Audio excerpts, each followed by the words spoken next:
She arrived with nothing, no money, no future, and nowhere left to go. But in the harsh wilderness of the American West, where only the strong survive, she carried something far more powerful, her dignity. What happens when a woman who has lost everything refuses to lose herself? And what kind of man recognizes her worth when the world has already cast her aside? This is not just a story of survival, it's a story of reclaiming power. The stagecoach groaned. Then it stopped. Dust swirled around the heavy wooden wheels, catching the late afternoon sun. The Wyoming wind was bitter. It bit right through wool and skin. Evelyn stepped down onto the dirt. Her boots hit the ground with a heavy thud. She was 42 years old. Her muscles ached. Her bones felt hollow. She reached back up and pulled down her luggage. One battered leather suitcase. It held everything she owned in the world. Right behind her, a shadow dropped to the dirt. It was a dog, a scrawny, trembling mix of matted fur and jutting ribs. He had started following her 3 stops back. Or maybe she had started following him. Evelyn wasn't sure anymore. She stood at the edge of the outpost. It wasn't a town, just a telegraph office, a water pump, and miles of empty sagebrush. This was the wrong stop. She knew it the moment she looked around. But her pockets were entirely empty. There was no buying another ticket. Evelyn knelt in the dirt. Her knees popped. She reached into her coat pocket and pulled out a hard, stale heel of bread. It was her supper. She broke it right down the middle. She put half in her own mouth, chewing slowly to make it last. The other half she placed in the dust between the dog's paws. The dog ate it in one bite. A few yards away, leaning against the wooden beam of the station deck, stood Elias. He was 45. His face looked like the land around him, weathered, lined, and hardened by too many rough winters. He pulled his hat down a fraction, watching her. Elias was waiting for a housekeeper, a woman from Omaha who answered an advertisement. She was supposed to be on this stagecoach. But the coach was empty now. The driver was already tying up the horses. The housekeeper hadn't come. Instead, there was just this woman, standing straight against the wind in a faded coat. He watched her share the bread. Out here, folks hoarded what they had. They shot strays, they locked their doors, but she gave away half of her survival to a nameless mutt. Elias pushed off the wooden post. His boots crunched heavy on the gravel as he walked over. Evelyn looked up. She didn't flinch. Her eyes were exhausted, but they weren't broken. "Missed your stop, ma'am?" Elias asked. His voice was low, like gravel tumbling in a river. "I believe I have," Evelyn said. She gripped the worn handle of her suitcase. "The driver told me the next town is a day's ride. I don't have the fare." She didn't cry. She didn't plead. She just stated the facts. Elias looked at the dog, then back at her. "I came looking for a housekeeper. She didn't arrive." Evelyn's grip tightened on the suitcase. She stood a little taller. "I know how to work. I can keep a house. I can manage ledgers. If you're offering a job, I am willing to take it." Elias studied her face. "You don't have anyone waiting for you? No money to your name?" Evelyn held his gaze. She didn't look away. "I have no money, sir," Evelyn said, her voice clear over the wind. "But I have my dignity. And I firmly believe that human dignity does not depend on a full wallet or a prominent family name. It depends on how we treat the vulnerable around us when times are hard. Compassion is what keeps us human. That is exactly why I fed this dog. I will not compromise my humanity just because I am poor." Elias stopped. A quiet respect flickered in his eyes. He nodded slowly. "I agree with you," Elias said, his tone dead serious. "Respect isn't something tied to what you own, ma'am. It is tied to how you act. True human value is measured by the kindness you show when no one is forcing you to be kind. You earned my absolute respect the second you broke that bread." The wind howled around them, kicking up another cloud of dust. But between them, the air was perfectly still. "I'm Evelyn," she said, "and I need a way to earn my keep." "I'm Elias," he replied. He looked out at the vast, empty horizon. He thought of his ranch, the cold hearth, the crushing, deafening silence that greeted him every night. He looked down at the stray dog sitting quietly by Evelyn's boots. "I have a ranch," Elias said quietly. "It's a lonely place. I built a kennel out by the barn a month ago. I kept hoping a stray might wander in from the cold.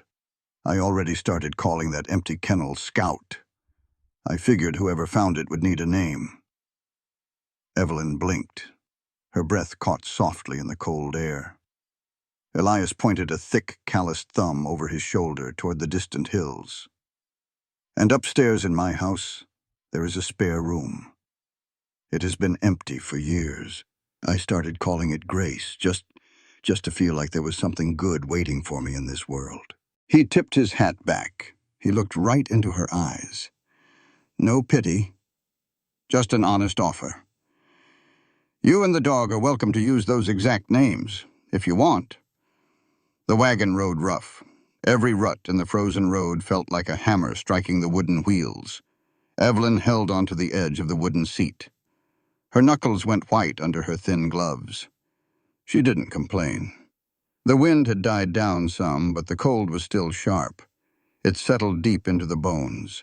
It was the kind of cold that made a person feel fragile. Elias drove the team. 2 large, gray draft horses. He handled the heavy leather reins with easy, quiet hands. He didn't speak much. Men out here rarely did. They let the land do the talking. In the back of the wagon, the dog slept. Scout. That was his name now. He was curled up into a tight, trembling ball right against Evelyn's battered suitcase. He looked dead to the world. A full belly and a safe corner will do that to a stray. Evelyn watched the landscape roll by. It was nothing like the East. There were no gentle, rolling green hills, no brick buildings pressing in close to make you feel hidden. There was just open, violent sky and miles of pale yellow grass. It made a person feel incredibly small. It made a person realize how quickly they could disappear out here and never be found. She pulled her wool coat tighter across her chest. "About an hour left," Elias said. He didn't turn his head. He just pitched his gruff voice over the steady, rhythmic clopping of the horse's hooves. "I'm fine, Mr. Elias," she said. Just Elias. "Elias, then." Silence fell again. It wasn't a heavy silence. It was just the space between 2 strangers who hadn't figured each other out yet. Evelyn thought about Omaha. She thought about the polished wooden floors, the parlor games, the husband who had smiled with his straight teeth and lied with his dark eyes. Arthur was dead now. The cholera took him fast in the night. But the gambling debts he left behind had taken everything else. Her home, her clothes, her good name in society. She had nothing left. Just the suitcase in the back. Just the steady breath in her lungs. She looked at Elias sitting beside her, a stranger who offered a room called Grace to a woman he didn't know. It was foolish to trust him. A woman alone in the West was a target. But the frontier didn't leave much room for caution. You either took the hand offered, or you froze in the dirt. The sun began to dip low. The sky bruised into deep shades of purple and orange. Long, thin shadows stretched across the plains. The wagon crested a low, rocky ridge. Below them sat the ranch. It wasn't much to look at. A sturdy log cabin built square against the wind. A large barn made from rough-hewn pine boards. A corral made of split rails. Beyond that, the land stretched out flat and hard toward a distant line of dark, jagged mountains. Elias pulled the team to a halt. "Whoa!" The wagon creaked and settled into the dirt. Scout woke up in the back. He shook his scruffy coat, his tail giving a hesitant thump against the wood. Elias stepped down. He didn't offer his hand to help her. Evelyn appreciated that fact. She didn't want to be handled like spun glass. She climbed down on her own. Her legs were stiff from the cold. They trembled slightly when her boots hit the ground, but she locked her knees and stood tall. Elias grabbed her suitcase from the back. He carried it up the wooden steps of the cabin porch. He pushed the heavy oak door open. It groaned loud on rusted iron hinges. "Go on in," he said. Evelyn walked past him. The cabin was dark inside. It smelled of old wood smoke, worn leather, and dry dust. The hearth was made of river stone. It was large and imposing, but entirely cold. The floorboards were swept, but not scrubbed clean. To the left was a small kitchen area, a black cast-iron stove, a scarred wooden dining table. To the right was a sitting area with one worn leather armchair facing the cold fireplace. It was a strictly masculine space, utilitarian, barren, lonely. "It needs work," Elias said. He struck a match against the doorframe. The sudden flare of yellow sulfur cut the gloom. He lit a kerosene lamp on a side table. Warm light pushed back the heavy shadows. "It needs life," Evelyn corrected quietly.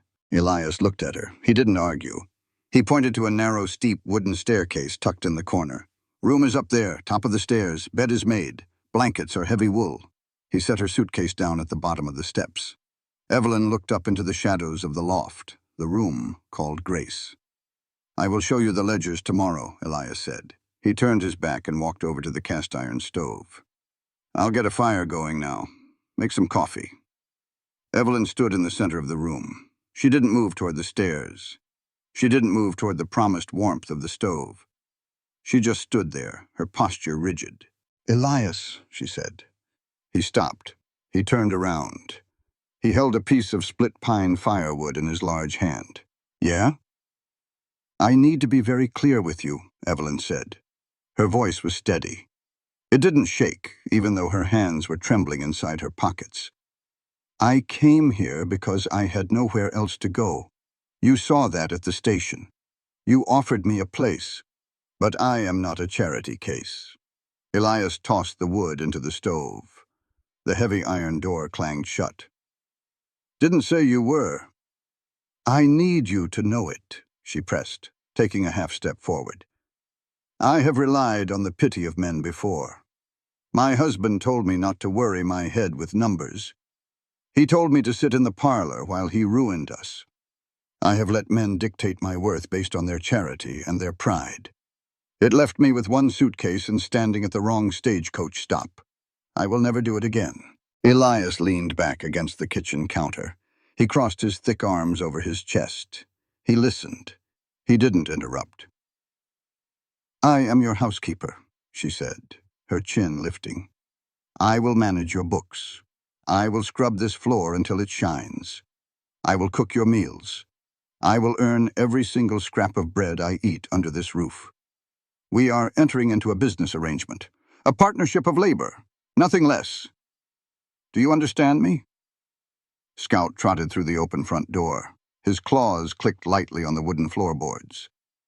He walked over and sat down right next to Evelyn. He leaned his skinny, bony shoulder against her leg. Elias looked at the proud woman and the ragged dog. He uncrossed his arms. He walked over to the wooden dining table. It was covered in a massive, chaotic mess of loose papers, faded receipts, torn bills of sale, grain orders scrawled in pencil. It was total chaos. It was the desk of a man who knew exactly how to rope a wild steer but didn't know how to balance a simple column of numbers. Elias swept a heavy hand over the mess. "This is the ranch," he said grimly. "On paper, anyway. It's bleeding money. I don't know where. I can track a lost calf through a blinding blizzard, but these numbers, they don't make any sense to me. They just blur." Evelyn walked over to the table. She looked down at the scribbled handwriting. She reached out and touched a crinkled receipt from a feed store. "It is simply a matter of organization, of finding the leak in the bucket and plugging it." "Can you really do it?" Elias asked. His eyes were intense. "Yes," she said without hesitation. "I handled the books for my husband's mercantile before he locked me out of the office. The numbers were never the problem. The man ignoring the numbers was." Elias nodded slowly. "I don't ignore problems. If you tell me we are bleeding money, I will put a tourniquet on it. You manage the inside of this ranch. I manage the outside. We share the burden. Evelyn looked at him. She searched his weathered face for deceit.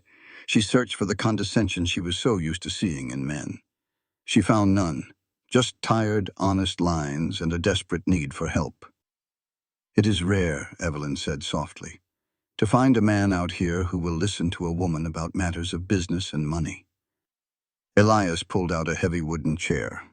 He sat down. He looked up at her. He didn't smile. The conversation was far too important for smiling. "Ma'am, I am going to be very clear with you now," Elias said.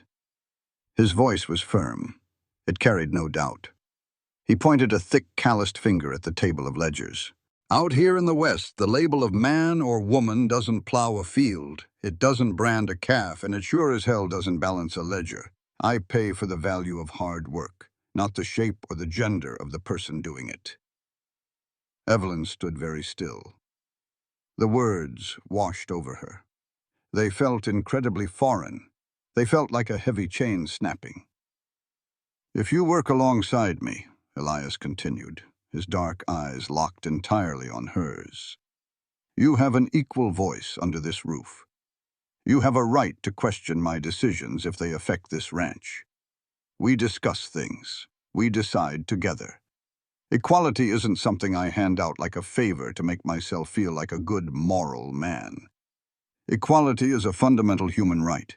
It is something you earn through your own capability and your own mind. And from what I see, you've already got plenty of capability." Evelyn swallowed hard. The tightness in her chest, a painful knot that had been tied tight for years by a cruel husband, finally loosened just a fraction. "You truly believe that?" she whispered. It wasn't a question. "I know it as fact," Elias replied firmly. "Gender equality is not a radical idea, Evelyn. It is basic, undeniable common sense. A society or a ranch that suppresses half its workforce and half its brains based on gender is deliberately crippling itself. True partnership requires absolute mutual respect and equal standing. Anything less is just tyranny dressed up as tradition. I won't have tyranny in my house." He stood up. He held out his right hand. It was rough. It was scarred from barbed wire and cold winters. It was wide and strong. "You do the work, Evelyn. You get the respect, and you get an equal, undeniable say in how we survive. Do we have an agreement?" Evelyn looked down at his offered hand. She didn't hesitate. She didn't look away. She reached out. Her hand was smaller. Her skin was softer, but her grip was pure iron. "We have an agreement, Elias." They shook on it, one firm, solid pump. Then they let go. Elias turned his back and walked to the stove.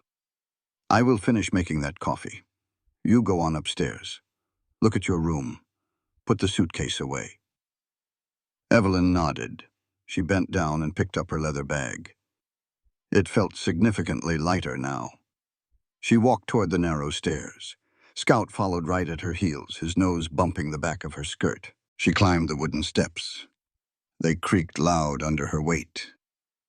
At the top was a solid wooden door with an iron latch. She pushed it open. The room was small.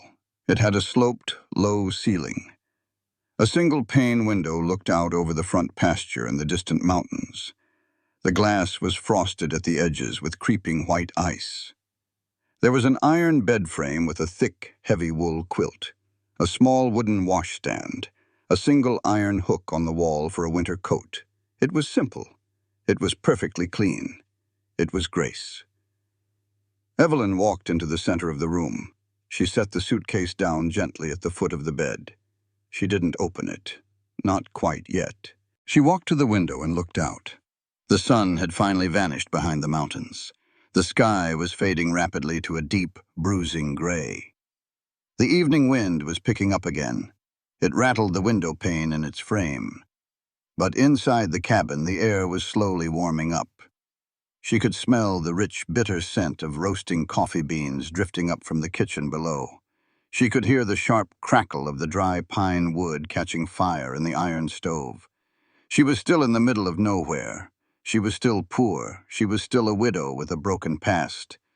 But she was no longer worthless. Elias had handed her a tangled ledger.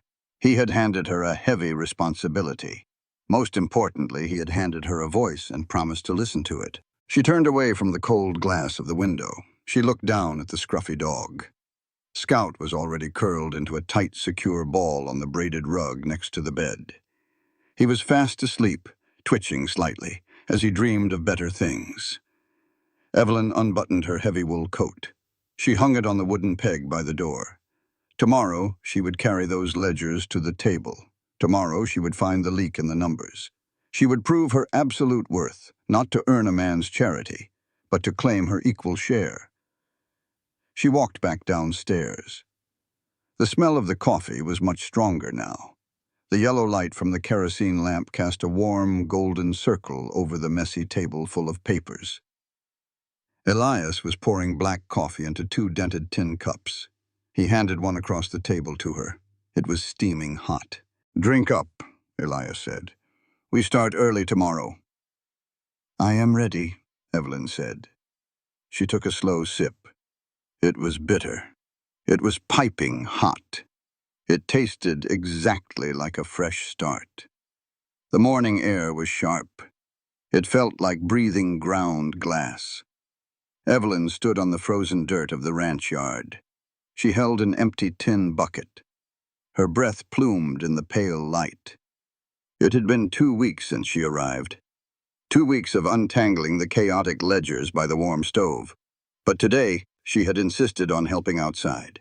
She wanted to know the land. She wanted to know the source of the numbers she was balancing. Elias had agreed. He didn't coddle her. "Feed the draft horses," he had said, pointing toward the south pasture. "Make sure you drop the iron latch all the way down. The frost makes it stick."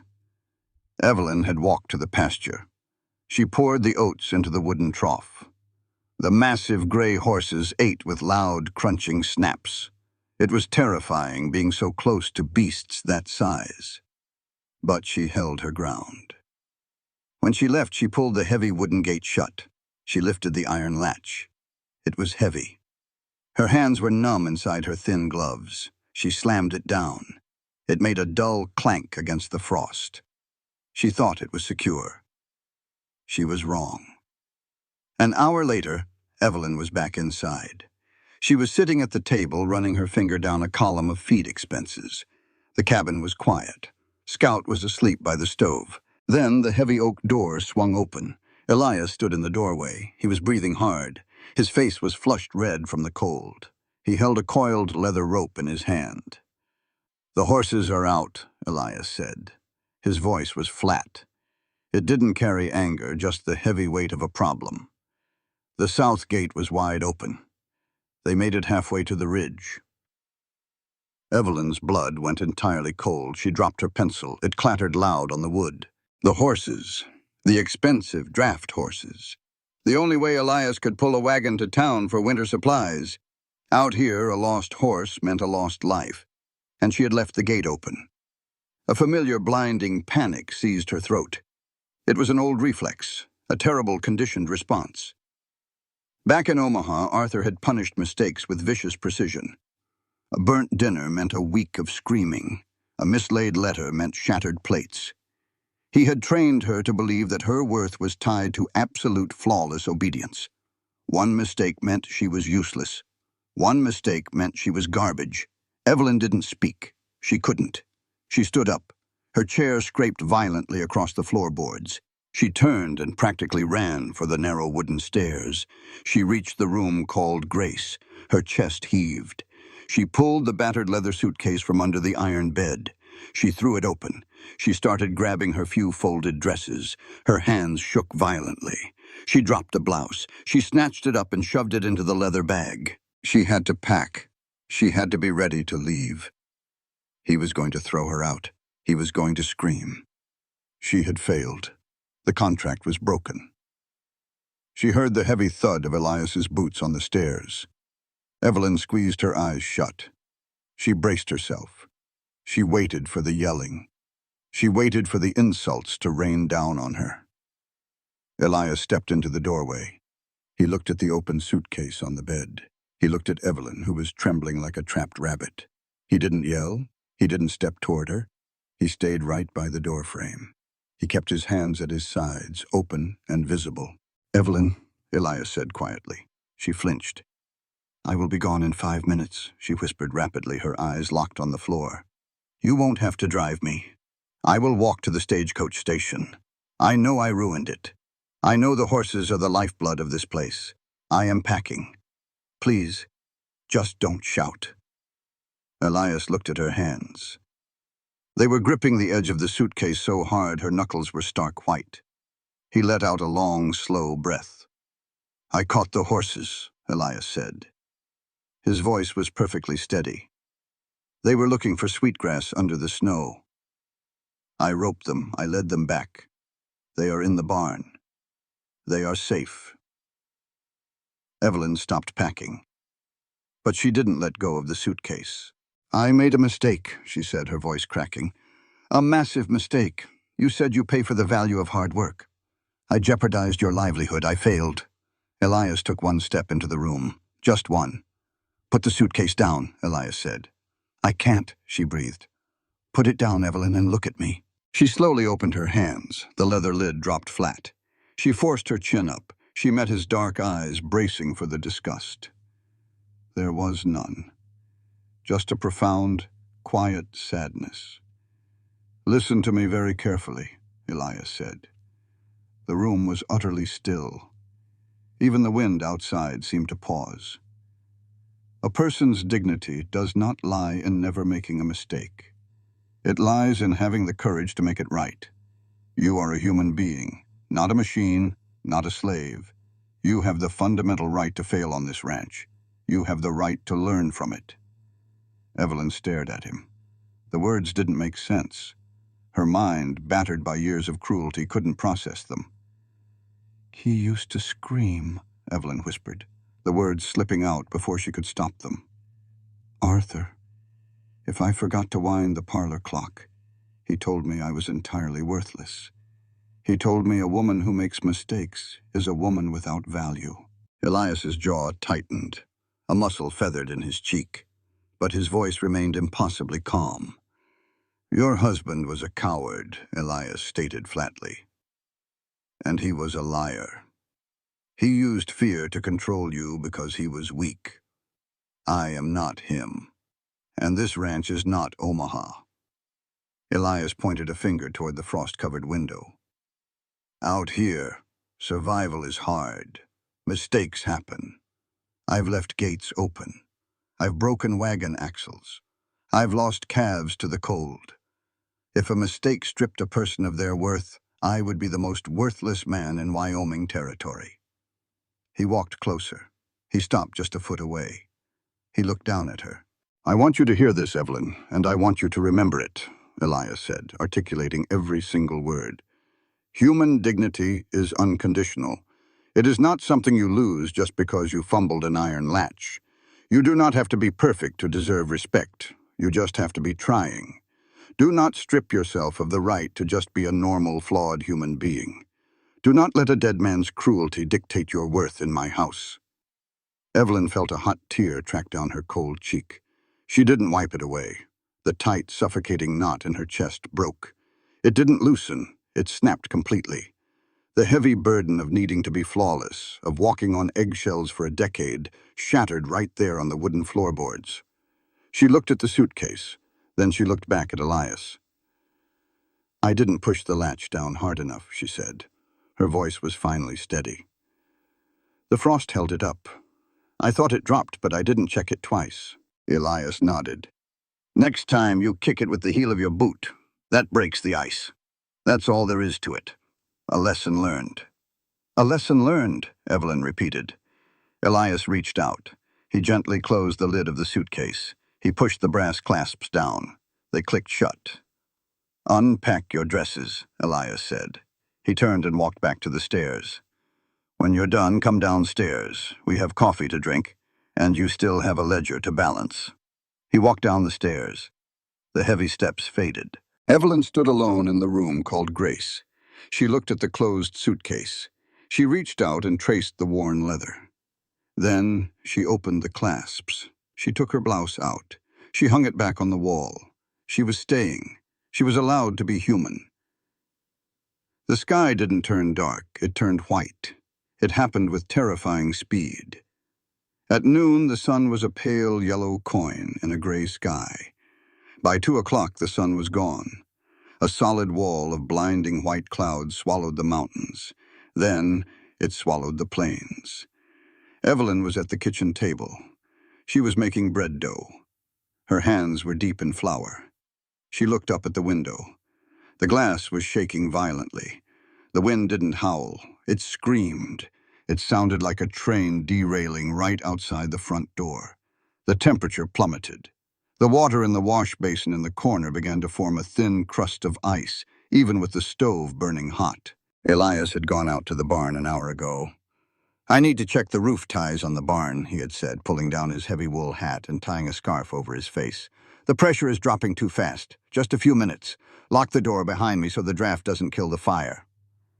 That was an hour ago. Evelyn wiped her flour-covered hands on her apron. She walked to the window. She scraped a fingernail against the frost on the inside of the pane. She peered out. Nothing. Absolutely nothing. It was a total whiteout. She couldn't see the porch rail. She couldn't see the ground. The snow was blowing completely sideways, driven by a wind so fierce it made the heavy log cabin shudder. "Elias," she whispered. She looked at the mantel clock.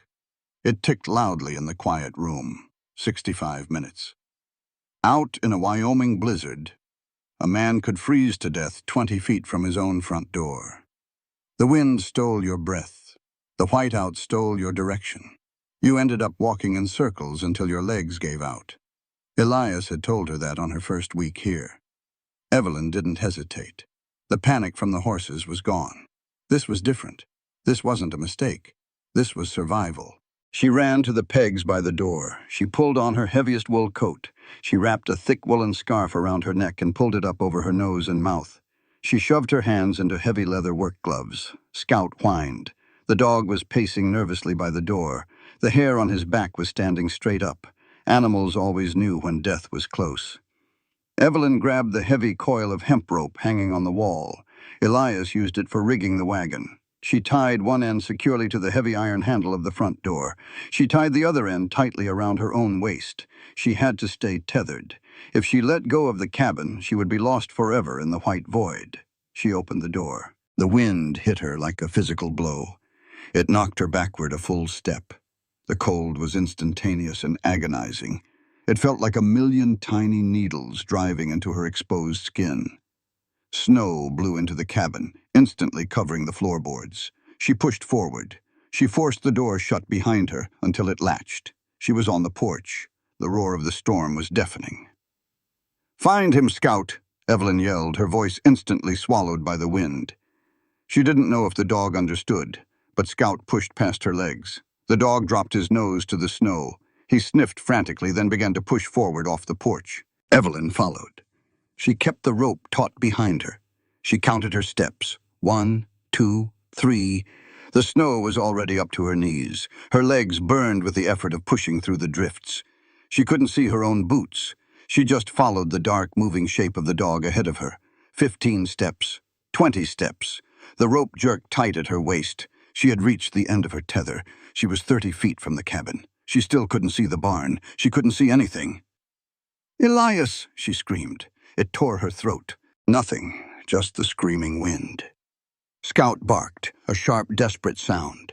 The dog was digging furiously in a snowdrift a few feet away. Evelyn dropped to her knees. She crawled through the deep snow. She reached the drift. It wasn't a drift. It was a man. Elias was curled on his side. He was covered in a thick layer of ice and snow. He had lost his direction. He had missed the cabin by 10 feet and collapsed. Evelyn grabbed his shoulders. She pulled violently. "Get up!" she screamed into his ear. Elias groaned. His eyes were half open, glazed and unfocused. The lethargy of freezing to death had already set in. His body was giving up. Evelyn slapped his face, hard. Through her heavy glove, she felt his skin. It was terrifyingly cold. "No!" she yelled. "You don't get to quit! Stand up!" She grabbed him under the arms. She planted her boots in the snow and hauled backward. She was a small woman, but terror gave her immense strength. Elias stumbled upward to his knees. Evelyn grabbed the taut rope at her waist. She thrust it into Elias's hands. She clamped his thick, frozen fingers around the hemp. "Hold on," she commanded. She wrapped her arm around his waist. She became his crutch. Together, guided only by the pull of the rope tied to the door, they fought the wind. Every step was an agonizing battle. The cold was paralyzing Evelyn's legs. Her lungs burned. Finally, her glove hit the wooden door. She fumbled with the latch. She shoved her shoulder against the heavy oak. They fell inside, tumbling onto the floorboards in a tangle of snow and limbs. Scout bolted in behind them. Evelyn kicked the door shut. The sudden silence in the cabin was jarring. The roar of the wind was muffled again. They lay on the floor for a long minute, just dragging in ragged breaths. Evelyn forced herself up. Her hands were shaking violently. She crawled to the stove. She shoved 4 massive logs into the firebox and threw the draft wide open. The fire roared to life. Heat began to aggressively push back the freezing air. She went to Elias. He was sitting up against the wall. He was shivering uncontrollably. The kind of deep, violent shivers that meant his core temperature was dangerously low. Evelyn pulled off her gloves. She unbuttoned his frozen coat and wrestled it off him. She pulled a heavy wool blanket from the chair and wrapped it tightly around his shoulders. She dragged him closer to the stove. She poured a cup of coffee from the pot on the iron top. It was scalding. She held the tin cup to his blue lips. "Drink," she ordered. Elias drank. He coughed. The heat hit his stomach. Slowly, the glazed look in his eyes began to fade. The shivering slowed down. He looked at Evelyn. Her hair was plastered to her face. Her lips were cracked and bleeding. He leaned his head back against the log wall. He closed his eyes. "I was gone," Elias whispered. His voice was incredibly weak. "I missed the porch. The wind pushed me sideways. My legs just stopped working. I was going to die out there." He opened his eyes. He looked right at her. "You came out," he said, "in a whiteout. You tied the rope. If that rope broke or if you lost it, you would have died too. Why did you risk your life for a man you've known for 2 weeks? Evelyn sat down on the braided rug next to him. She pulled her knees to her chest. She stared into the bright orange flames visible through the stove's grate. "Because we cannot survive in this world if we only fiercely guard our own lives," Evelyn said. Her voice was quiet, but it filled the room. It was absolutely steady. She turned her head and looked into his dark eyes. "Out here, the environment is brutal. It wants to kill us. If we close our doors, if we look away when someone falls, we become as cold as the blizzard outside. Compassion and empathy are the only things keeping us from becoming wild beasts in this bitter land. I didn't save you out of obligation, Elias." She reached down and stroked Scout's head. The dog had rested his chin on her thigh. "I saved you because human life has intrinsic value," Evelyn stated clearly. "Every single life.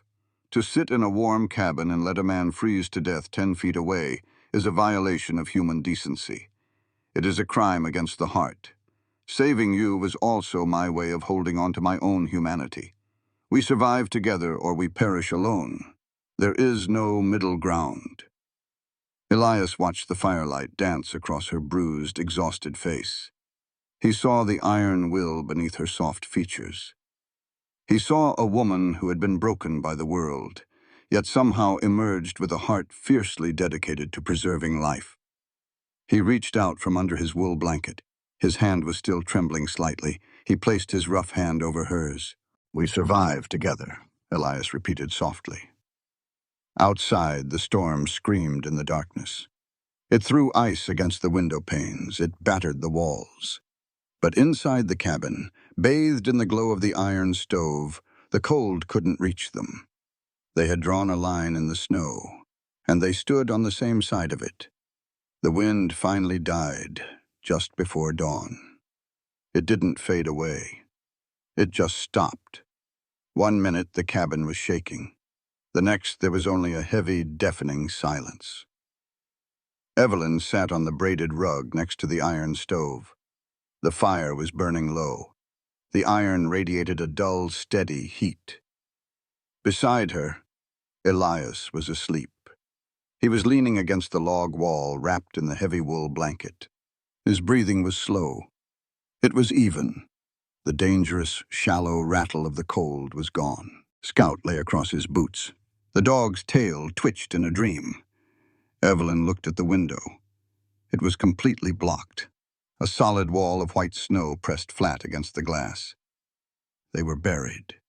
The cabin was a wooden box under a frozen sea. They had enough wood stacked inside for 2 days. They had flour. They had water from the melted snow. They were alive. Elias shifted. He opened his eyes. He stared at the dark ceiling for a long moment. Then he looked down at his hands. The skin was red and raw, but the knuckles moved. He turned his head. He looked at Evelyn. "The wind quit," he said. His voice was rough, like dry bark. "It quit," Evelyn agreed. She pulled her knees to her chest. "We're snowed in. Could be a day. Could be 3. "I know." Elias slowly pushed the blanket back. He sat forward. His joints popped. He reached for the iron poker and stirred the embers in the stove. He tossed in 2 fresh logs. The fire flared up, throwing long dancing shadows against the walls. "You saved my life yesterday, Evelyn," Elias said. He didn't look at her. He watched the flames. "We saved each other. That is the arrangement." "No," Elias said softly. "You dragged a dead man out of the snow. That wasn't in the ledger." He put the poker down. He leaned back against the wall. The cabin was warm now, but the memory of the cold was still trapped in the room. It stripped away the polite distance they had kept for 2 weeks. "My husband didn't hit me," Evelyn said. The words just slipped out. They hung in the quiet air. Elias didn't move. He didn't interrupt. He just listened. "People back east," Evelyn continued, her voice flat. "They look for bruises. If a woman doesn't have a black eye, they assume her home is a peaceful one. Arthur knew that. He was a very smart man. He was a respected merchant.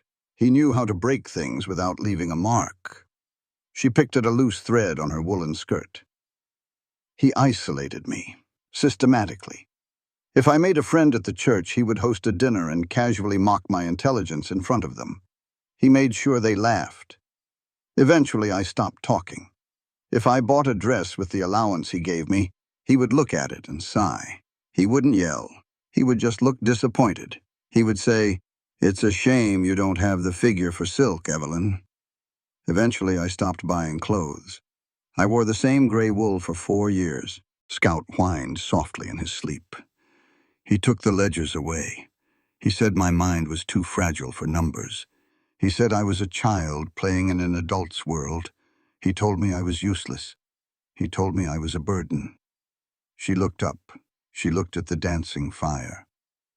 "And the terrible thing, Elias, is that I believed him. If a man tells you you are a ghost for a decade, you start walking right through the walls." Elias was perfectly still. His jaw was locked tight. "When the cholera took him," she whispered, "the bankers came. They took the house. They took the furniture. They told me Arthur was completely bankrupt. He had gambled it all. They looked at me with such pity, a foolish, empty-headed widow. I packed 1 suitcase. I walked to the train station. I rode until the money ran out. I just wanted to disappear completely." She turned her head. She met his gaze. "When I left that gate open," she said, her voice shaking slightly, "I expected you to finish the job. I expected you to look at me the way Arthur did. I was ready to be a ghost again." Elias reached out. He didn't touch her hand. He just placed his large, calloused palm flat on the floorboards between them, an anchor in the room. "4 years ago," Elias said, his voice slow and deliberate. "The winter was worse than this. The diphtheria came through the valley. It took my wife. It took my boy. They died in the room upstairs, the one you sleep in. Evelyn stopped breathing. She stared at him. I buried them when the ground was frozen, Elias continued. I had to use a pickaxe to break the dirt. When I came back inside, the silence hit me. It wasn't just quiet. It was a physical weight. It crushed my chest. He looked around the empty cabin. I stopped speaking. For 6 months, I didn't say a single word. Not to the horses, not to myself. I just worked until my hands bled, came inside and stared at the wall. I was turning into an animal. I was forgetting how to be a man. He looked down at the dog. Scout was breathing deeply. One night I built that kennel outside, Elias said. I didn't have a dog, but I built it, I painted it. I started calling it Scout. I started talking to it. I would walk out in the morning and say, "It's morning, Scout." Then I walked back inside. I looked at the stairs. I couldn't bear to look at that room, so I changed its name. I started calling it Grace. I would say, "I need to sweep Grace today. I need to open the window in Grace." He looked back at Evelyn. His eyes were intensely dark. I named the empty spaces so the silence wouldn't swallow me whole, Elias said. I was a broken man, Evelyn. I was holding onto my sanity by a frayed piece of twine. When I stood at that stagecoach stop, I wasn't looking for a housekeeper. I was looking for a reason to speak again. Evelyn felt a tear slide down her cheek. She didn't wipe it away. Elias moved his hand. He covered her small, trembling fingers with his heavy palm. His grip was warm. It was incredibly solid. I want you to listen to me now, Elias said. He commanded her attention. I want you to hear this clearly, because it is the absolute truth. Evelyn nodded slowly. Healing doesn't mean forgetting the scar, Evelyn, Elias stated. He spoke each word with clear, deliberate force. Healing is when you can look right at that terrible scar and say, I am still alive. The pain doesn't vanish, but it stops making your choices for you. He squeezed her hand gently. No one has the right to determine your worth except you. Not Arthur, not society, and certainly not me. You stepping off that stagecoach, sharing your bread with a starving dog and offering to work for your keep. That was the clearest proof that you chose life. You chose to fight. Evelyn's breath hitched. It feels so heavy. It is heavy, Elias agreed. But you do not have to carry it alone anymore. Your worth is inherent. It was never lost. It was just buried under a coward's lies. You are a brilliant, capable woman. You saved this ranch on paper. You saved my life in the snow. You are not a ghost. The words settled into the quiet room. They seeped into the log walls. They sank deep into Evelyn's chest. The tight, cold knot that had lived behind her ribs for 10 long years finally began to thaw. She looked at their joined hands. Thank you, she whispered. Don't thank me for the truth, Elias said softly. He let go of her hand and leaned back. Now we have 2 days of firewood inside. We have coffee. And I believe you owe me a lesson on how to read a balance sheet without getting a headache. Evelyn smiled. It was a small, fragile thing, but it was entirely real. I will teach you, she said, but you have to pay attention. I'm a quick study, Elias replied. The wind stayed quiet, the snow kept them buried, but inside the cabin the heavy, suffocating silence was finally gone. The thaw took 3 long weeks. The world turned to mud. The white plains dissolved into a thick, sucking brown sludge. The creek behind the barn swelled and roared, but the air changed. It lost its sharp teeth. It smelled like wet pine needles and dark, rich dirt. It smelled like things waking up. Spring had arrived in the Wyoming Territory. 1879. Evelyn stood on the front porch. She held a wooden broom. She wasn't sweeping. She was just watching the morning sun hit the distant mountains. The peaks were still white, but the lower ridges were turning a soft, pale green. She breathed in deeply. The air didn't hurt her lungs anymore. Behind her, the heavy oak door was propped open. Scout trotted out. His ribs didn't show anymore. His coat was thick and glossy. He sat next to Evelyn and let out a contented huff. Elias was in the corral. He was working a young roan gelding on a long line. The horse kicked up clumps of mud, tossing its head. Elias stood in the center, perfectly still. He held the rope with relaxed hands. He spoke in low, calm tones. He didn't use a whip. He used patience. Evelyn watched him. They had survived the winter. They had survived the blizzard. But more importantly, they had survived the silence. Since the storm, things had shifted. The formal distance between them had melted away with the snow. It wasn't replaced by sudden, sweeping romance. Out here, love didn't look like poetry. Love looked like work. Love looked like quiet acts of service. 2 days ago, Evelyn had found her heavy wool coat hanging on its peg. The torn lining inside the left sleeve had been bothering her for months. She hadn't mentioned it. But when she put it on, she found the tear neatly stitched closed. The thread was thick saddle twine, and the stitches were clumsy and wide, but it was fixed. Yesterday, Elias had come downstairs from the loft. He had sawdust on his shirt. He had spent an hour fixing the wobbly leg of the small wooden washstand in her room. He didn't ask for thanks, he just did it. Evelyn picked up the broom and began sweeping the porch boards. "Morning," she stopped. Elias was walking up to the porch. He wiped his muddy boots on the iron scraper. He took off his leather work gloves and tucked them into his belt. "Good morning," Evelyn said. "The roan is looking better." "He's settling," Elias agreed. He leaned against the porch rail. He looked tired. It was calving season. He was up every 2 hours checking the heifers. "You finished the monthly ledger?" "Last night," Evelyn said.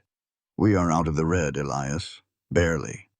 But the feed costs dropped and the new calf count is high. The bank in town won't have any reason to call the note." Elias nodded. He looked out over the muddy yard. "I'm going to town tomorrow," Elias said, taking the wagon. "The road is dry enough. We need flour, salt, and coffee. You need anything?" Evelyn thought for a moment. "More ink. And perhaps some writing paper. The ledgers are getting full." "Ink and paper," Elias repeated. He looked at her. He studied her face for a long moment. "You look different." Evelyn touched her cheek self-consciously. "I haven't changed." "Yes, you have," Elias said quietly. "You don't walk like you're apologizing for taking up space anymore." Evelyn lowered her hand. She looked at him. "I suppose I don't." Elias pushed off the rail. "I'll hitch the wagon early tomorrow. You have the list ready." He walked past her into the cabin. That evening, the cabin was quiet. The stove was unlit. The spring air was warm enough. They sat at the heavy wooden table. An oil lamp burned between them, casting a warm yellow glow. Evelyn was copying the final numbers into a clean ledger book. Elias was oiling his leather bridle. The smell of neatsfoot oil filled the room. It was a comfortable silence. The kind earned through shared labor. Elias stopped rubbing the leather. He set the rag down on the table. He looked across the lamplight at her. Evelyn felt his gaze. She stopped writing. She carefully set her pen down. "Is something wrong?" "No," Elias said. He leaned his elbows on the table. He folded his large hands together. He looked incredibly serious. "I need to tell you something," Elias said. His voice was low. It carried the same weight as the night he talked about his family. Evelyn folded her hands in her lap. "I'm listening." Elias took a slow breath. "When you first arrived here, I told you I had already named the room upstairs. I called it Grace. I told you that you could use that name." "I remember," Evelyn said softly. "I was wrong to do that," Elias stated flatly. Evelyn felt a sudden cold spike of panic. Did he want her to leave? Was he taking the room back? Elias saw the fear flash in her eyes. He reached across the table. He didn't grab her hand, but he rested his fingertips gently on the worn wood near her ledger. "Don't run away in your head," Elias said gently. "Listen to me." Evelyn forced herself to sit still. She nodded. "I used to just want someone to fill the void in this house," Elias confessed. His dark eyes were completely open, completely honest. "I was drowning in grief. I created this idea of grace. This idea of a savior who would step off a stagecoach and magically make my life whole again. I projected that idea onto you the second I saw you. He shook his head slowly. It was entirely unfair to you, Elias continued. You didn't come here to be a symbol.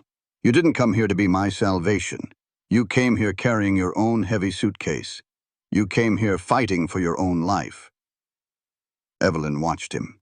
Her heart was beating a steady, heavy rhythm against her ribs. Over the last few months, Elias said, I watched you work. I watched you fight the blizzard. I watched you conquer those ledgers. I watched you learn to stop flinching. He moved his hand. He lightly touched the back of her hand. Just a brief, grounding contact. I understand something now, Elias stated clearly. He held her gaze. You aren't a puzzle piece meant to patch up my lonely life. You are not a ghost. And you are certainly not Grace. You are Evelyn, an independent, whole, capable individual. He sat up a little straighter. The words he spoke next carried absolute conviction. I had to learn to respect your freedom before I could ever dare to love you, Elias said. The silence in the room stretched. The oil lamp flickered slightly. Evelyn couldn't speak. The words hit her like a physical force. Dare to love you. He hadn't said he loved her out of need. He hadn't said he loved her out of convenience. He said it out of profound, equal respect. True partnership, Elias said, making the educational value explicit, his voice ringing with absolute certainty, cannot exist if one person is just a crutch for the other. It cannot exist without recognizing the fundamental individual rights of the other person. You have the right to your own identity. You have the right to be entirely separate from my pain. I love you, Evelyn. But I love you as an equal. I love you because you are free to leave, and yet you choose to stay. Evelyn let out a long, shaky breath. For 10 years, love had been a trap. It had been a cage built of cruel words and financial control. Arthur had loved her the way a man loves a possession. Elias loved her the way a man loves the open sky. She reached across the table. She turned her hand over and laced her fingers tightly through his. His hand was rough. It was scarred. It was perfect. I am not leaving, Evelyn whispered. Her voice was thick with emotion, but it didn't shake. I unpacked my suitcase a long time ago, Elias. Elias's face softened. The tired lines around his eyes eased. He squeezed her hand. Good, he said quietly. He didn't pull her across the table. He didn't kiss her. That wasn't who they were. They were two pragmatic people who had survived the worst the world had to offer. They didn't need grand, theatrical gestures. The truth was enough. So, Elias said, his voice dropping back to its normal, gruff rumble. He looked at the ledger book. Are we truly out of the red? Evelyn smiled. She pulled her hand back gently. She picked up her pen. We are, she said, her voice bright. If the calf prices hold steady in the fall, we might actually be able to afford glass panes for the barn windows before the next winter. Glass in the barn, Elias mused, leaning back in his chair. We'll be the fanciest ranch in the territory. We will be a solvent ranch, Evelyn corrected, dipping her pen in the inkwell. And that is much better than fancy. Scout sighed heavily from his spot by the cold stove. They went back to work. The pen scratched against the paper. The leather creaked as it absorbed the oil. They sat in the golden light, two distinct, independent people, sharing the labor, sharing the space, sharing a quiet, unbreakable bond. Elias didn't call her Grace anymore. He didn't need a savior. He had a partner. Her name was Evelyn. And that was more than enough. The wagon wheels bit into the drying mud of the main street. It was mid-morning in town. The frontier settlement was loud. It smelled of horse sweat, raw lumber, and burning coal. People moved fast. Miners, ranchers, drifters. Everyone was looking for $1. Everyone was looking out for themselves. Elias pulled the team to a halt in front of the mercantile. He tied the reins to the hitching post. Evelyn sat beside him. She held her list. Flour, salt, coffee, ink, paper. I will load the heavy sacks, Elias said. You get the dry goods. Meet me back here in 20 minutes. Evelyn nodded. She climbed down. Scout jumped down after her, staying close to her skirt. The dog didn't like the noise. He didn't like the crowds. He remembered what towns were like for a stray. Evelyn walked into the mercantile. The bell above the door chimed. She gathered her supplies. She felt the eyes on her. The town knew about her. They knew she lived out at Elias's ranch, a widow, no money, just showed up on a stagecoach. People out here talked just as much as people back east. They just talked a little louder. She paid the clerk. She walked back out into the bright sunlight. Elias was standing by the wagon. He wasn't loading flour. He was standing perfectly still. His hands were curled into tight fists at his sides. Standing opposite him was Silas Vance. Vance was a wealthy man. You could tell by his coat. It was fine black broadcloth. His boots were polished. He owned half the land east of town. He wanted the other half. He was a man who bought up debts, foreclosed on widows, and smiled while he did it. Evelyn walked closer. She heard Vance's voice. It was smooth. It was poisonous. It's a simple matter of geography, Elias, Vance was saying. He tapped a rolled piece of paper against his palm. The creek shifts. The new survey line clearly puts the bend of the water on my side of the deed. You don't have the water rights anymore. Not legally. That water feeds my south pasture, Elias said. His voice was dangerously low. My cattle die without it, and you know the survey is a fraud. You bought the surveyor. Vance chuckled. It was a cold, dry sound. Prove it. Take me to court. Oh, wait. You can't afford a lawyer. You barely survived the winter. Vance noticed Evelyn approaching. His eyes slid over her. They were calculating. They were cruel. And I see you've taken on charity, Vance said, his voice carrying over the busy street. People stopped walking. They turned to watch. A fight between Elias and Vance was entertainment. Watch your mouth, Silas, Elias warned. He took a step forward. Vance didn't back down. He knew Elias wouldn't hit him in broad daylight, not with the sheriff standing down the street. It's the truth, Vance said loudly, making sure the gathering crowd heard. A destitute widow off the stagecoach, penniless, moving right into a lonely man's cabin. It's a scandal, Elias. It makes you look weak. You are playing house with a stray woman while your ranch goes under. She's dragging your reputation through the mud. A woman like that is nothing but a liability. Elias reached for Vance's collar. Elias, stop. Evelyn's voice cut through the street noise.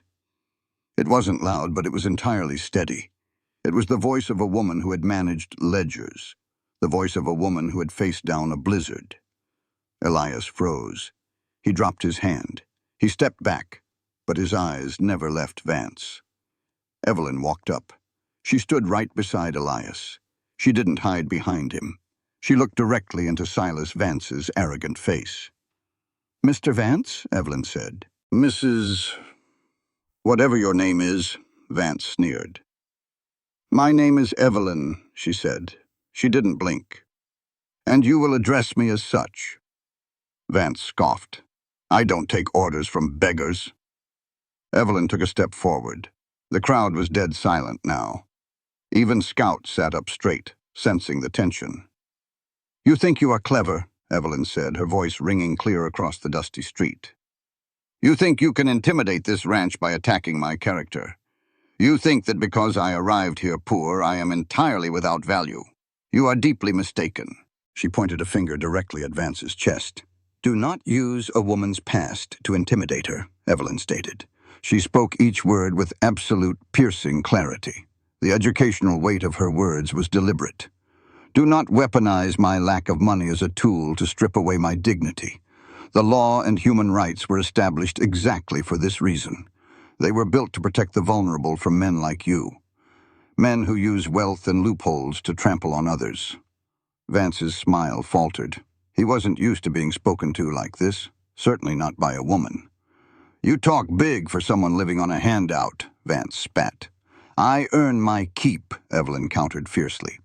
I balance the ledgers of that ranch. I work the land. We are equal partners in our survival.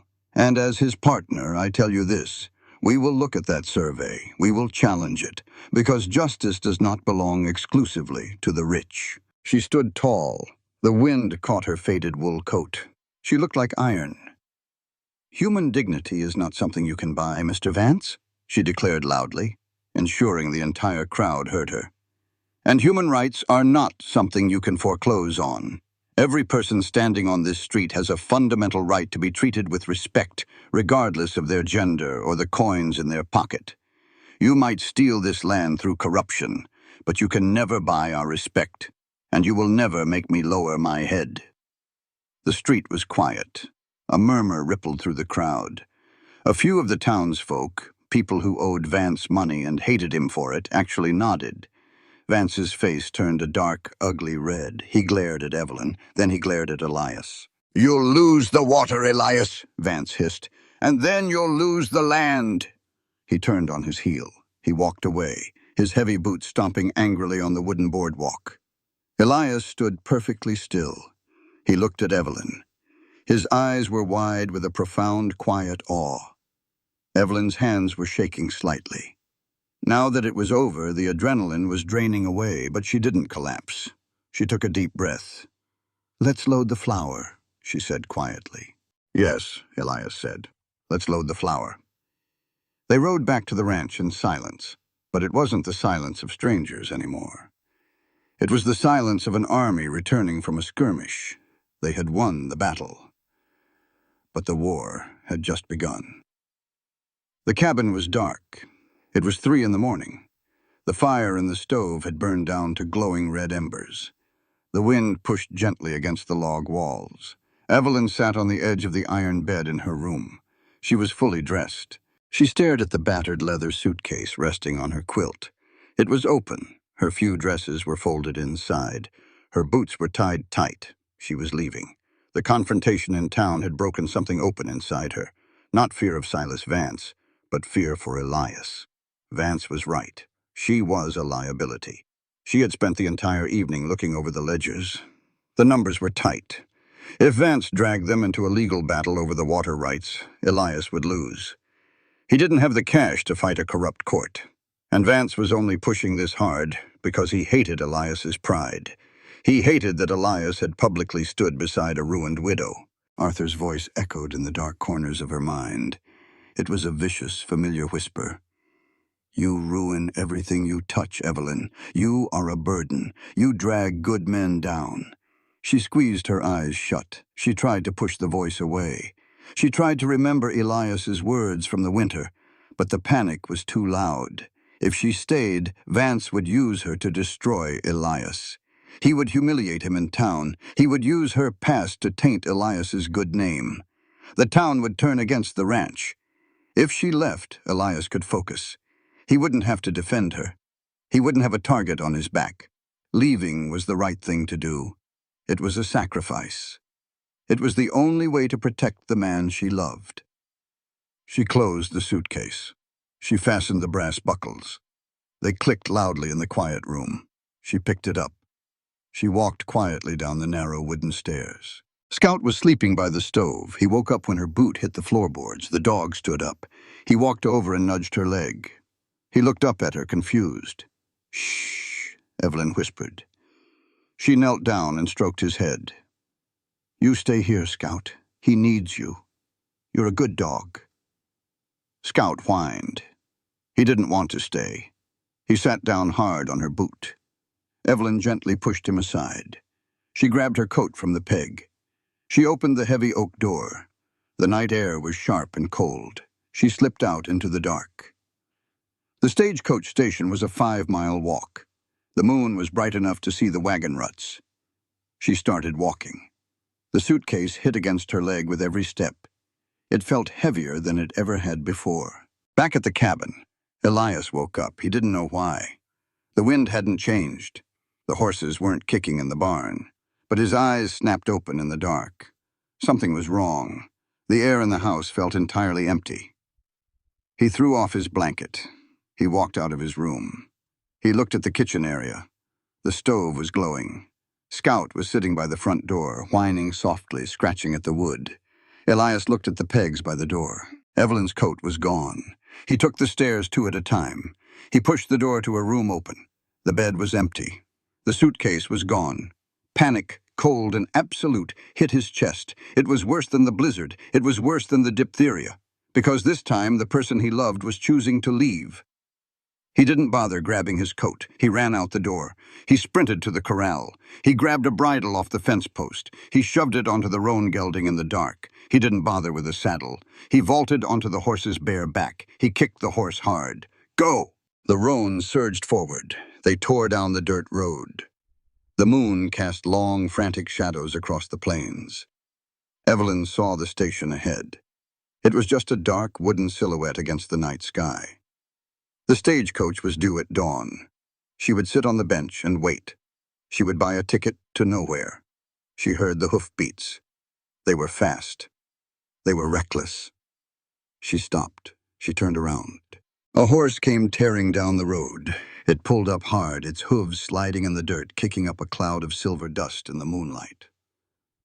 Elias slid off the horse before it even fully stopped. He was breathing hard. His shirt was open to the cold air. His eyes were wild. He stood between her and the station. "Where are you going?" Elias demanded. His voice cracked. Evelyn tightened her grip on the suitcase. She couldn't look him in the eye. "I have to leave, Elias. The coach comes at dawn." "Why?" He stepped closer. "Did I do something? Did I break my word?" "No!" Evelyn cried out. She finally looked up. Her eyes were full of tears. "You did everything right. You gave me my life back. That is exactly why I have to leave." Elias stared at her, completely baffled. "That doesn't make any sense." "Vance is going to ruin you," Evelyn said rapidly. "He's going to use me to do it. He will spread rumors. He will poison the town against you. You need the bank's favor to fight for that water. You cannot fight them if you are carrying my baggage. I am a liability. If I leave, you can save the ranch." Elias stood perfectly still. The wild panic in his eyes vanished. It was replaced by a profound, burning anger. Not at her, but at the terrible lie she was telling herself. He stepped right up to her. He didn't reach for her suitcase. He reached out and gently gripped both her shoulders. "Listen to me," Elias said. His voice was low, vibrating with intensity. "And listen to me closely, because I'm only going to say this once." Evelyn trembled under his hands. "Blind self-sacrifice isn't love, Evelyn," Elias stated. He articulated the educational truth clearly, making sure it pierced through her trauma. "It is a cowardly escape. It is an insult to everything we have built." Evelyn gasped. "I am trying to protect you." "By running away?" Elias countered firmly. "You think leaving protects me?" "No. You are stripping me of the right to fight alongside the woman I love. You are treating me like I am too weak to handle a bully like Silas Vance. You are treating me like a child." He gave her shoulders a slight, grounding shake. "True partnership," Elias declared explicitly, his words cutting through the cold night air, "means we face the fire together. It means absolute equality. Do not use compassion as an excuse to push me away. You do not get to make unilateral decisions about my life just because you are scared. We are equals in every pain, and we are equals in every victory." The words hit Evelyn hard. They shattered the noble illusion she had built in her mind. He was right. She wasn't being brave. She was reverting to her old habit. She was making herself small. She was running away at the first sign of trouble because Arthur had taught her she was nothing but trouble. "He will use me against you," she whispered, her resolve breaking. "Let him try," Elias said fiercely. "I don't care about the town. I don't care about the whispers. I care about the woman who dragged my freezing body out of a snowdrift. I care about the woman who stood up to a tyrant in broad daylight." He slid his hands down her arms and took the suitcase from her grip. He dropped it onto the dirt road. "You are not a liability, Evelyn," Elias said softly, his anger fading into deep, unwavering affection. You are my absolute strength. We will fight Vance. We will fight him with your brain and your ledgers. We will fight him with the law. We will not run." Evelyn stared at him. The cold wind whipped around them, but she didn't feel it anymore. She looked at the stagecoach station. It looked small and incredibly lonely. Then she looked at Elias. He stood tall, solid, and entirely devoted to her freedom and their partnership. "Okay," Evelyn whispered. "Okay?" Elias asked. "We fight him," she said. Her voice grew stronger. The ghost of Omaha finally died right there on the dirt road. "We go back to the ranch. I need to review those property deeds again." Elias smiled. It was a genuine, relieved smile. He reached down and picked up the suitcase. "Come on," Elias said. "The horse can carry the bag, but we have to walk. It's a long way home." Evelyn nodded. She fell into step beside him. They walked side by side, leaving the stagecoach station behind them in the dark. They were heading back to the ranch. They were heading home, together, equals in every sense of the word. The county courthouse was a stifling wooden box. It was mid-July. The heat pressed down on the tin roof. Inside, the air was completely still. It smelled of cheap tobacco, old paper, and nervous men. Elias sat on a hard wooden bench. His back was straight.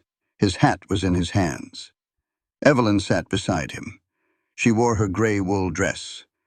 It was too heavy for the summer heat, but it was meticulously clean. On her lap rested a thick, leather-bound ledger. Next to it was a stack of public land records she had spent the last 3 days copying by hand at the clerk's office. Across the aisle sat Silas Vance. He wore a linen suit. He looked cool. He looked entirely confident. Beside him was a lawyer brought in all the way from Cheyenne. At the front of the room, Judge Carter wiped his sweating forehead with a handkerchief. He slammed his wooden gavel down. "Court is in session," the judge grumbled. "We are here to settle the dispute over the boundary line and water rights between the Elias Ranch and the Vance Land Company. Mr. Vance, your counsel may proceed." Vance's lawyer stood up. He smoothed his tie.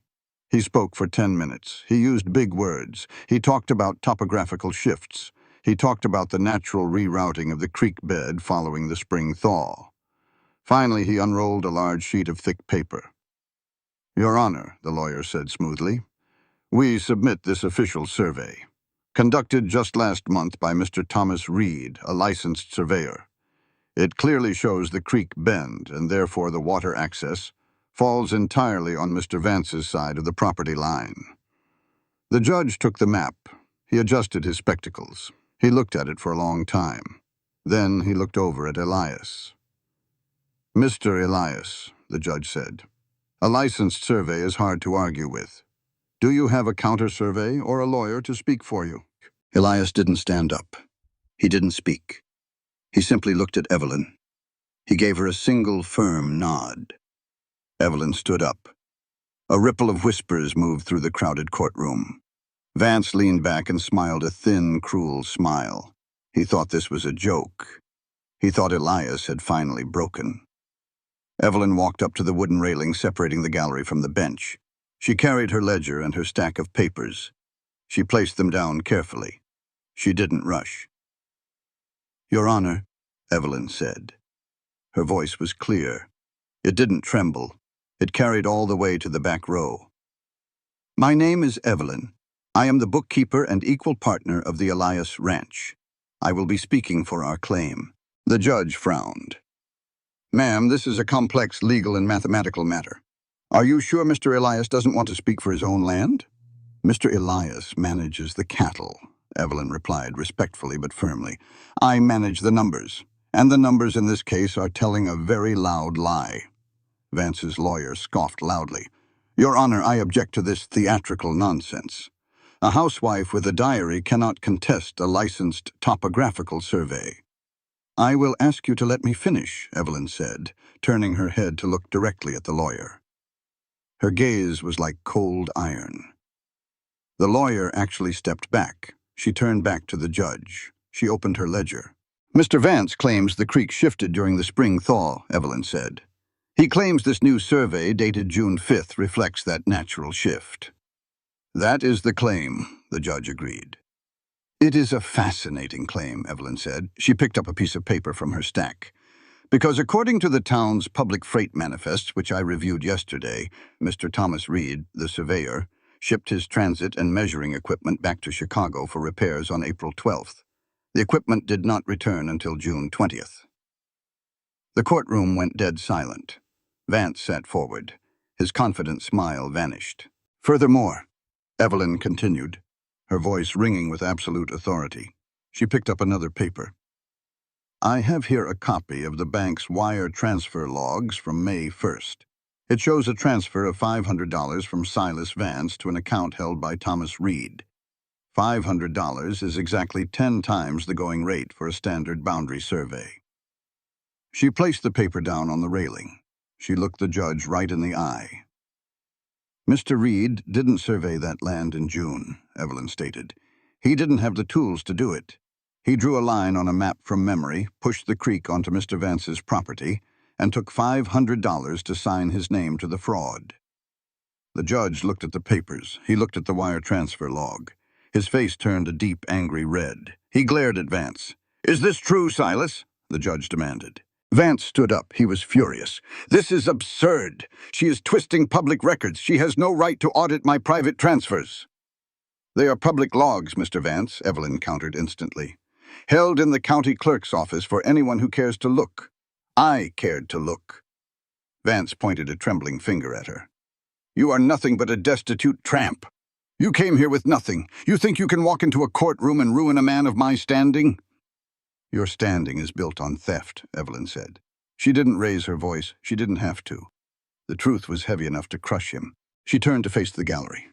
She looked at the townsfolk, the ranchers, the miners, the people who had let Vance bully them for years. Then she looked back at the judge. She made sure Elias was watching her. Mr. Vance believes his wealth gives him the right to steal, Evelyn said. Her voice was strong, deliberate, and entirely steady. He believes that because I am a woman, and because I arrived here without money, I am weak.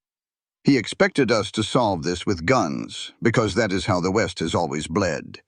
But he was wrong. She placed her hand flat on her ledger book. Justice isn't determined by the barrel of a gun or the depth of a man's pocket, Evelyn declared. The words echoed off the wooden walls. It is measured by fairness and truth. The law is the only shield the vulnerable have against the corrupt. This society only moves forward when a woman holding a pen has the exact same power to protect her family as a man holding a rifle. She held the judge's gaze. We are equal under the law, Your Honor. I have proven the fraud. I ask that the original deed be upheld, and I ask that Silas Vance be investigated for bribing a county official. The judge looked at Evelyn. He looked at the meticulous, undeniable proof she had laid before him. He looked at Vance, whose lawyer was already frantically packing his briefcase, trying to distance himself from the crime. The judge picked up his gavel. The survey is thrown out, the judge ruled, his voice booming. The original boundaries stand. The water belongs to the Elias Ranch. And Mr. Vance, you will remain in those seats. I'm sending the sheriff over to the bank to verify these ledgers right now. The gavel came down. It sounded like a gunshot. The courtroom erupted into cheers. The ranchers Vance had cheated in the past clapped on the wooden benches. Evelyn gathered her papers. Her hands were shaking now, just a little. The adrenaline was fading, but she felt incredibly tall. She turned around. Elias was standing. He walked right up to the wooden railing. He didn't care who was watching. He reached out and took her hand. His grip was warm and entirely solid. Let's go home, Elias said. Yes, Evelyn smiled. Let's go home. The air was turning crisp. It was late October. The brutal heat of summer was gone. The sky was a sharp, brilliant blue. The cottonwood trees down by the creek had turned a bright, burning yellow. Evelyn walked across the ranch yard. She held a basket of dried laundry. The scent of sun-baked cotton filled her nose. She looked toward the barn. It was a beautiful sight. The old rotting wood had been replaced, but the best part was the windows. 6 large, perfectly clear panes of glass caught the afternoon sun. Elias was inside, pitching fresh hay. The cattle were fat. The winter feed was paid for in cash. The water ran strong and cold through their south pasture. They were safe. Evelyn walked up the porch steps. Scout was asleep on the top step. The dog was thick and muscular now. He didn't flinch when she walked past. He just thumped his tail against the wood once, keeping his eyes closed. She went inside. The cabin smelled of roasting coffee and cinnamon. It didn't feel like a barren box anymore. There were curtains on the windows, a braided rug under the table. Books lined a sturdy wooden shelf Elias had built. It was a home. She walked to the narrow wooden stairs and climbed them. She entered the room. Her room. But she didn't call it Grace anymore. Nobody did. She set the laundry basket on the bed. Then she knelt on the wooden floor. She reached under the iron bed frame and pulled out the old battered leather suitcase. It was covered in a thin layer of dust. Evelyn looked at it. This piece of leather had been her whole world. It had held her fear. It had held her shame. It was the things she had always kept packed, always kept ready, just in case she had to run again. She popped the brass latches. They sprang open with a dull click. Inside was empty, save for one thing. Tucked in the small side pocket was a folded piece of gray silk. It was a scrap from a dress she had loved long ago, a dress Arthur had made her throw away because he said she didn't deserve it. She had kept the scrap to remind herself of what she had lost. Evelyn took the silk out. She walked to the small iron stove in the corner of the room. She opened the door. The fire was burning low. She dropped the gray silk into the orange coals. It caught instantly. It curled, blackened, and turned to ash in less than a second. She walked back to the suitcase. She closed the lid. She pressed the latches down. Then she stood up.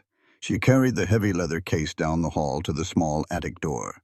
She opened the door, pushed the suitcase far into the dark corner, and shut the door tight. She was never running again. She had no reason to. She walked downstairs. Elias was coming through the front door. He wiped his boots carefully on the mat. He had shaved. He wore a clean white cotton shirt. His hair was slicked back with water. He looked handsome. He looked nervous. "The judge is coming down the road," Elias said. "He's in his buggy." Evelyn smiled. She smoothed the front of her dress. It wasn't gray wool. It was a deep, rich blue cotton she had ordered from Chicago. "I'm ready," she said. They walked out onto the porch together. The ceremony was incredibly simple. Just Judge Carter stepping out of his buggy holding a small leather Bible. There was no music. There were no guests. Just the endless Wyoming sky, the yellow trees, and the quiet land. Scout sat patiently at Evelyn's feet. They stood facing each other on the wooden boards of the porch. The judge read the standard vows. He talked about duty. He talked about honor. Then he closed the book. He looked at Elias. "Do you have anything you want to say to her, Elias?" the judge asked. "Before God and the law." Elias looked at Evelyn. His dark eyes were completely open. There were no walls left. There were no shadows. He took both of her hands in his. His thumbs gently traced the knuckles that had balanced his ledgers and saved his life. "When you arrived," Elias said softly, but his voice was completely steady, "I was a broken man. I had names for you and Scout before you even arrived because I was desperate. I named this house Grace because I thought a word could save me. I thought you could save me." Evelyn squeezed his hands. Her eyes were shining, but she didn't cry. "But you, Evelyn, taught me the truth," Elias continued. He spoke the words with profound clarity, making sure they settled into the air forever. "You taught me that true respect and love don't live in the names we give each other to feel safe. They don't live in titles or ownership. They live in how we stand hand in hand as equals, weathering the storms of life together." He stepped half an inch closer. I don't love you because I need you to survive anymore, Elias stated. I love you because I respect the woman you are. I love your mind. I love your courage. You are my absolute equal in every way, and I am honored to walk beside you. Evelyn's breath hitched. The words healed the very last, deepest fracture in her heart. And I, Evelyn said, her voice bright and clear, choose to stay, not because I have nowhere else to go, but because this is my home, because you saw me when I was entirely invisible. You gave me an equal voice, and I will use that voice to love you for the rest of my days. The judge smiled. It was a rare, genuine expression. By the power vested in me by the territory of Wyoming, the judge said softly, I pronounce you husband and wife. You are partners now, in all things. Elias didn't wait for permission. He leaned forward. He kissed her. It wasn't a rushed, frantic thing. It was slow. It was deliberate. It was a seal on a promise made by two equals. When they pulled apart, the wind picked up slightly, rustling the yellow leaves by the creek. Scout barked once, a happy, sharp sound, and trotted off the porch to chase a grasshopper in the dirt. Elias put his arm around Evelyn's waist. She leaned her head against his shoulder. They stood on the porch of the log cabin. They looked out over the vast, rugged frontier. The world out there was still harsh. There would be more blizzards, there would be dry summers, there would be hard times. But Evelyn wasn't afraid. Her suitcase was empty. Her ledgers were balanced. And the man standing beside her wasn't a master or a savior. He was exactly what she had fought so hard to find. He was her equal, and he was her home. This book is a work of imagination. Names, characters, places, and incidents either are products of the author's creativity or are used fictitiously. Any resemblance to real persons or actual events is unintentional and should not be construed as factual representation. This story reminds us that true love is not about saving someone. It's about standing beside them as equals. It's about respect, partnership, and choosing each other every single day. On this channel, we explore stories of the Wild West. Cowboys, frontier love, family bonds, and the compassion that keeps humanity alive. If you enjoyed this story, don't forget to like, comment, share, and subscribe. Out here in the wide, unforgiving West, people often believe survival belongs only to the strongest hands, the fastest guns, or the hardest hearts. But this story quietly proves something far more powerful, that survival, in its truest form, belongs to those who choose compassion when it would be easier to turn away. Evelyn arrived with nothing but a worn suitcase and a past that tried to convince her she was worthless. Elias stood rooted in grief, speaking to empty rooms just to keep from losing himself entirely. And yet, what brought them back to life was not luck, nor force, nor fate. It was the simple, radical decision to treat one another with dignity. This story teaches us that human worth is never tied to wealth, status, or perfection. Evelyn's greatest strength was not her ability to work or survive hardship, but her refusal to let pain strip away her humanity. She fed a starving dog when she herself had barely enough to eat. She stood her ground when others tried to reduce her to nothing. And perhaps, most importantly, she learned to forgive herself for being imperfect. Through her journey, we are reminded that dignity is not something given by others. It is something we carry within us, even when the world tries to convince us otherwise.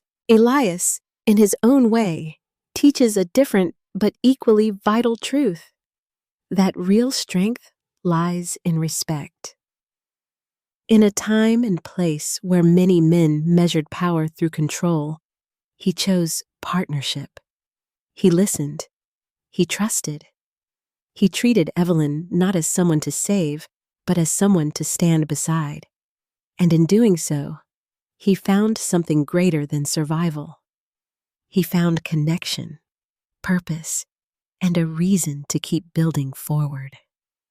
His belief in equality, in shared burdens and shared voices, shows us that true relationships are not built on dependence, but on mutual respect and freedom. Together, they show us that healing is not about erasing the past, but about refusing to let it define the future. The scars remain. The losses do not disappear, but step by step, choice by choice, they built something stronger than what either of them had before.